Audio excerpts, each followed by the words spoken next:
Assalamualaikum warahmatullahi wabarakatuh. Perkenalkan semua, nama saya Dinda Ansi Syahida. Saya dari Universitas Singapura Bangsa Karawang, program studi pendidikan bahasa Inggris yang sedang mengikuti program Kampus Merdeka, pertukaran mahasiswa merdeka di Universitas Tadulako. Untuk saat ini, saya sedang memenuhi tugas saya di mata kuliah Modul Nusantara Kebinekaan 8, yaitu tentang karya seni atau kain tradisional. Saat ini saya akan membahas kain tradisional yang berasal dari Jawa Barat, yaitu batik. Sebelumnya, saya ingin bertanya kepada teman-teman, kota apa yang terlintas di benak kalian jika berkaitan dengan batik?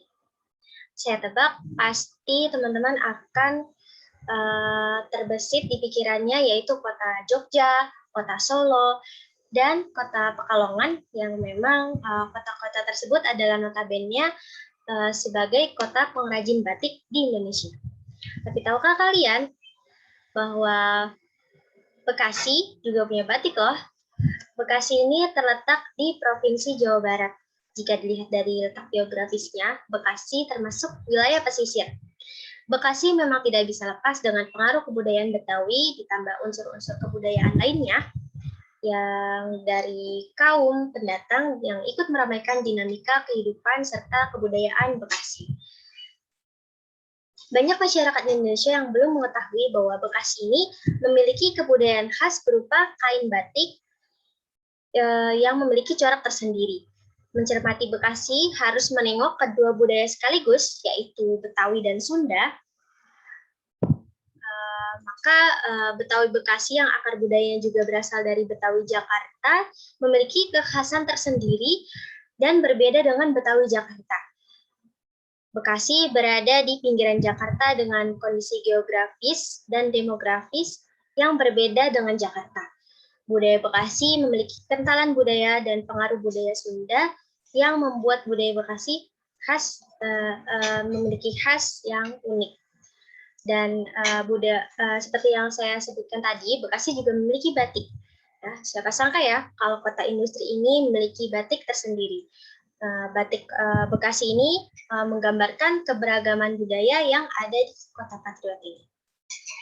Nah, ciri khasnya yaitu orang-orang Bekasi pada zaman dulu sudah memiliki kebiasaan membatik. Karena perkembangan zaman, kebiasaan itu berangsur menghilang. Namun masih ada beberapa yang masih konsisten untuk membatik di Bekasi. Misalnya di Jati Asih dan Mustika Jaya. Batik Bekasi memang tak sementara dengan nama besar seperti batik Solo ataupun batik Pekalongan. Namun batik Bekasi ini memiliki pola unik yang berasal dari keberagaman budaya tadi, suku Sunda dan suku Betawi, yang mungkin ini tidak dimiliki oleh batik-batik lainnya yang ada di Indonesia. Ciri-cirinya yang pertama adalah memiliki 12 pakem. Seperti halnya batik lainnya, batik Bekasi memiliki ciri khas. Nah, ciri khasnya itu terlihat dari 12 pakem yang dimiliki oleh batik Bekasi.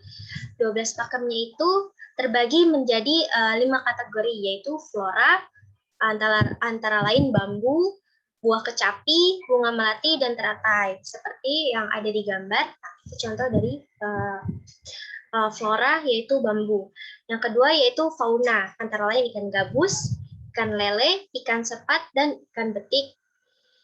Dan selanjutnya itu sejarah, antara lain Gedung Juang di Tambun Selatan, Kali Bekasi, dan Monumen Perjuangan dan Bambu Runcing.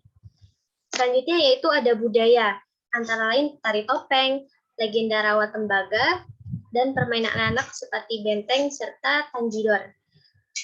Batiknya ini memiliki warna yang terang dengan warna hijau lumut, hijau daun, dan merah tanah. Dengan adanya 12 pakem ini, batik Bekasi pengrajinnya memiliki pedoman dalam memproduksi kain batiknya, baik batik cap maupun batik yang tertulis. Nah, yang kedua, seperti saya sebutkan tadi, batik Bekasi ini memiliki warna yang cerah. Batik Bekasi memiliki corak yang warna cerah berkaitan dengan kota Bekasi sebagai kota yang patriotik. Barito, yaitu Ketua Kombas atau Komunitas Batik Bekasi, mengatakan dengan warna cerah, diharapkan yang menggunakan batik Bekasi ini akan semangat dan termotivasi. Dan yang ketiga, Batik Bekasi ini memiliki komunitas, yaitu Kombas, Komunitas Batik Bekasi, yang terbentuk pada tahun 2009. Nah, mereka itu awalnya berpikir apakah Bekasi ini memiliki batik atau tidak. Dan untuk menjawabnya, mereka pun melakukan riset dan mencari pengrajin batik yang ada di Bekasi. Dan batik Bekasi pun dikembangkan menuju menjadi usaha bersama Kombas dan pengrajin batik lainnya. Nah, di Kombas ini sendiri ada batik cap dan tulis, printing yang semuanya akan dibuat tergantung dari konsumen. Dan diharapkan batik Bekasi ini dapat terus eksis dan terus dilestarikan, dan tidak hanya oleh masyarakat, tetapi masyarakat Bekasi, tetapi untuk masyarakat luas.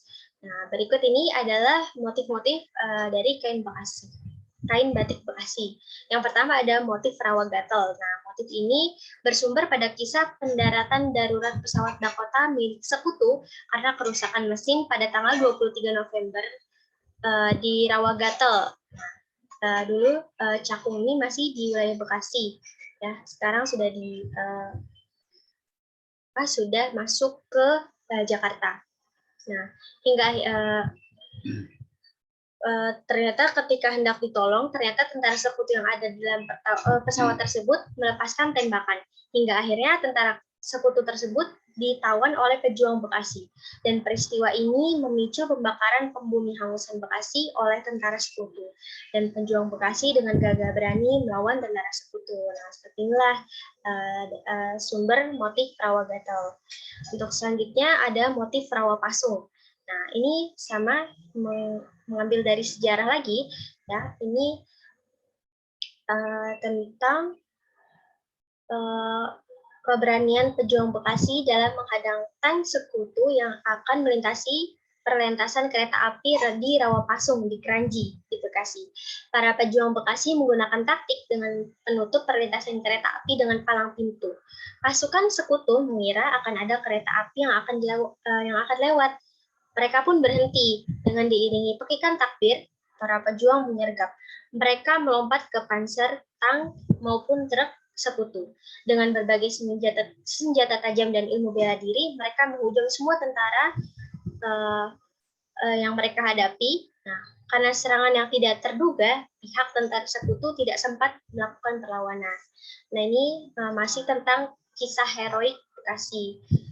Selanjutnya ada motif kereta Jepang Kali Bekasi. Nah, motif Jepang ini juga bersumber pada kisah insiden Kali Bekasi, yaitu pembunuhan tawanan perang tentara Jepang. Dan motif selanjutnya ada motif Tarawang dan motif Sipitung. Nah, motif Tarawang ini didasarkan pada sejarah batik Indonesia yang tercatat pada masa kolonial Belanda, dan batik ini juga pernah diikutsertakan dalam pameran batik pada tahun 1892 di Amsterdam, Belanda loh. Dan untuk Sipitung, motif Sipitungnya ini merupakan pendekar Betawi yang sangat terkenal dan motif keluarga Betawi serta kehidupan kesehariannya. Nah, motif ini mengangkat kebudayaan masyarakat Betawi dengan harapan dapat melestarikan budaya dan kearifan lokal daerah setempat ke masyarakat luas. Untuk motif selanjutnya, nah ini ada motif contoh dari motif flora dan fauna.